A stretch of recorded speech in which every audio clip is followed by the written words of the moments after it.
উত্তর দিনাজপুরে বিএলওর মৃত্যু তুঙ্গে তরজা। এসআইআর এর অতিরিক্ত কাজের চাপেই কি বিএলওর মৃত্যু হয়েছে? চোপড়া ব্লকের মাঝিয়ালির দেবীঝোড়ার এই ঘটনা। মৃতের নাম বিপিন টোপ্পো, পেশায় তিনি শিক্ষক। অতিরিক্ত কাজের চাপেই মৃত্যু হয়েছে এমনই দাবি করছেন, এমনই অভিযোগ করছেন তার পরিবারের সদস্যরা। উত্তর দিনাজপুরে বিএলওর মৃত্যুর এই ঘটনা একেবারে তুঙ্গে উঠেছে তরজা।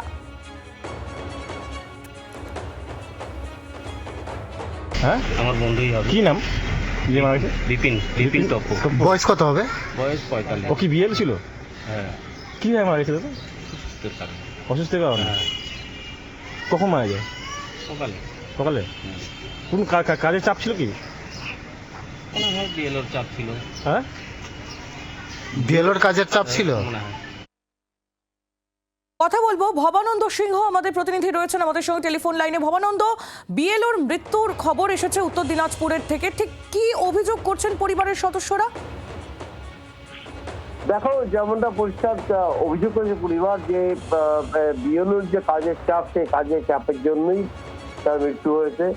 এবং এই মৃত্যু নিয়ে কিন্তু ইতিমধ্যেই সেই বিএলওর পরিবারের পাশে দাঁড়িয়েছেন মন্ত্রী গোলাম রব্বানী। তিনি ঘটনাস্থলে গেছেন, তিনি বলেছেন যে মমতা বন্দ্যোপাধ্যায় এবং অভিষেক বন্দ্যোপাধ্যায়ের নির্দেশে তিনি গেছেন। সবটা মিলিয়ে যা পরিস্থিতি দাঁড়িয়ে গেছে সেটা হচ্ছে এই বিএলওর মৃত্যু নিয়ে কিন্তু বড় রাজনৈতিক পরিস্থিতি তৈরি হচ্ছে উত্তর দিনাজপুর জেলা জুড়ে। এটা কিন্তু পরিষ্কার আইনি। ধন্যবাদ ভবানন্দ। বাংলার আওয়াজ, বাঙালির আবেগ, জি 24 ঘন্টা।